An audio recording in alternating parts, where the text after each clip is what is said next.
सिर्फ आप ही नहीं है दोस्तों जिनको स्कूल जेल लगता है। ऐसे बहुत सारे महान व्यक्ति हुए हैं जिनको स्कूल जेल लगता है, जिनमें से एक है रविन्द्रनाथ टैगोर। दोस्तों, आपको स्कूल जेल इसलिए लगता है क्योंकि स्कूल की टाइमिंग है, टाइम से आना है, टाइम से जाना है, वेल यूनिफॉर्म और बंद कमरे, ठीक है। और उसके बाद annual exam, half yearly exam, ये सारी चीज़ें हैं। उसके बाद एक रिस्ट्रिक्टिव सिलेबस भी है, उसको पढ़ना है और उस टाइम पे ख़त्म करना है क्योंकि एग्ज़ाम होने वाले हैं। इस तरह से आपको पढ़ाया जाता है और इस तरह से आपके माइंड पे प्रेशर रहता है। इस वजह से आपको स्कूल जेल लगता है। लेकिन रविन्द्रनाथ टैगोर को स्कूल इसलिए जेल नहीं लगता था। उनको स्कूल इसलिए जेल लगता था क्योंकि उनके टाइम में क्या था कि अंग्रेज़ों की एजुकेशन पॉलिसी थी। उसमें क्या था कि अंग्रेज़ों की एजुकेशन पॉलिसी में एक पर्टिकुलर सिलेबस होता था और टीचर्स आते थे, उसको पढ़ाते थे, क्वेश्चन आंसर करते थे और चले जाते थे। यानी कि उस सिलेबस के अलावा कुछ भी पढ़ाया या सिखाया नहीं जाता था, जिस वजह से टैगोर को स्कूल जेल लगता था। वो स्कूल जाने से चिढ़ते थे और जब वो स्कूल जाते थे और जो टीचर पढ़ा रहे होते थे तो उनका दिमाग इधर-उधर लगा रहता था। उनका उस तरह की पढ़ाई में, उस तरह की पढ़ाई तरीके में उनको इंटरेस्ट नहीं आता था। तो दोस्तों, इस तरह से वो धीरे-धीरे पढ़े तो, लेकिन उन्होंने बचपन में ही सोच लिया था जब मैं बड़ा होऊँगा तो एक ऐसा स्कूल खोलूँगा जहाँ पे चीज़ें डिफरेंट होंगी। डिफरेंट एजुकेशन पॉलिसी होगा, पढ़ाने का प्रोसेस डिफरेंट होगा। तो जब वो बड़े हुए तो फिर उन्होंने स्कूल खोला 1901 में, 1901 में। 1901 में उन्होंने एक स्कूल खोला कलकत्ता से 100 किलोमीटर की दूरी पर, जिसका नाम रखा शांति निकेतन। शांति निकेतन जो स्कूल खोला, वहाँ पे एजुकेशन पॉलिसी एकदम डिफरेंट थी, जैसा वो बचपन में सोचते थे। क्योंकि कलकत्ता के स्कूल में बचपन में जो उन्होंने अनुभव किया था, उस अनुभव से जो उन्होंने सीखा था, उसी के आधार पर उन्होंने ये स्कूल खोला था। उनके इस स्कूल में यानी कि शांति निकेतन में पढ़ाने का तरीका अलग था, क्योंकि टैगोर का मानना था कि टीचर जो हैं वो कल्पनाशील होने चाहिए। टीचर बच्चों के साथ ऐसा बिहेव करे और ऐसा पढ़ाए कि बच्चों के अंदर की क्रिएटिव स्किल्स को बाहर निकाले, ना कि बच्चों की क्यूरियोसिटी और क्रिएटिव स्किल्स को ख़त्म करे।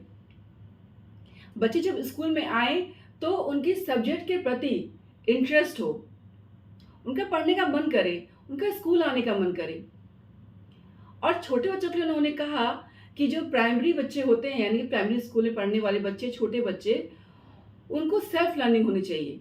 उनकी जो लर्निंग हो वो सेल्फ बेस्ड लर्निंग हो, यानी कि पहले वो खुद करें और करके सीखें, चीज़ों को एक्सपेरिमेंट करें और जानें कि क्या चीज़ कैसे होती है, क्यों होती है। ये चीज़ें छोटे बच्चे जब खुद से करेंगे तो ही वो जानेंगे। तो उन्होंने छोटे बच्चों के लिए कहा कि उनकी लर्निंग सेल्फ बेस्ड लर्निंग होनी चाहिए। तो और बाकी बच्चों के लिए, जो बड़े बच्चे थे, उनके लिए उन्होंने कहा कि उनका सिलेबस ऐसा होना चाहिए जो पढ़ने में इंटरेस्टिंग हो। और वो अंग्रेज़ों की शिक्षा नीति जो थी, जिसमें एक रिस्ट्रिक्टिव सिलेबस हुआ करता था और उसी को पढ़ना होता था, उसके वो विरोधी थे।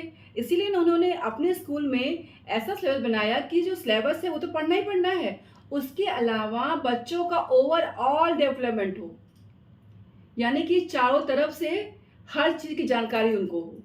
ये नहीं कि बस किताबें पढ़ी और किताब के बारे में जान रहे हैं। Overall development. दोस्तों, उन्होंने अपने स्कूल में साइंस, टेक्नोलॉजी और बाकी सारे सब्जेक्ट भी पढ़ाने पे जोर दिया और इसके साथ-साथ उन्होंने संगीत में डांस, म्यूज़िक, ये सारी कलाएँ भी उन्होंने सिखाई स्कूल में अपने। दोस्तों, रिस्ट्रिक्टेड पाठ्यक्रम का मतलब आप जानते ही हैं कि बँधा-बँधाया बस एक बुक है, बुक में जो चैप्टर दिया है बस वही पढ़ाया और पढ़ा के चले गए। उसके अलावा हम कुछ सीख नहीं पाते। तो टैगोर ने ये स्कूल इसीलिए खोला था कि बच्चे पढ़ने में इंटरेस्ट दिखाएँगे और ये सारी चीज़ें सीखेंगे। मतलब पढ़ाई के अलावा जो बुक्स है, उसके अलावा भी चीज़ें सीखेंगे। उसके अलावा भी चीज़ों को जानेंगे। दोस्तों, गांधी जी भी इसी एजुकेशन पॉलिसी को फॉलो करते थे, वो भी इसको मानते थे, एग्री करते थे कि हाँ, अंग्रेजों की जो एजुकेशन पॉलिसी है वो गलत है, एजुकेशन पॉलिसी ऐसी होनी चाहिए जैसा टैगोर का था। इस मामले में दोनों की सोच एकदम सेम थी, लेकिन दोनों में थोड़ा सा डिफरेंस था। जैसे गांधी जी का कहना था कि हम जो पढ़ाई कर रहे हैं उसमें हम इंडिया कल्चर को जानें और इंडियन कल्चर के बारे में ज़्यादा पढ़ाया जाए, और साइंस और टेक्नोलॉजी के वो विरोध में थे कि साइंस और टेक्नोलॉजी बच्चों को नहीं पढ़ानी चाहिए। लेकिन टैगोर का कहना था कि बच्चों को साइंस और टेक्नोलॉजी की भी नॉलेज देनी चाहिए, वो भी ज़रूरी है। तो ये थोड़ा सा डिफरेंस था गांधी की सोच में और टैगोर की सोच में। तो बच्चों, आप बताइए कि क्या शांति निकेतन जैसे स्कूल में आप पढ़ना चाहेंगे? अपना आंसर कमेंट बॉक्स में जरूर दीजिएगा। Thank you so much.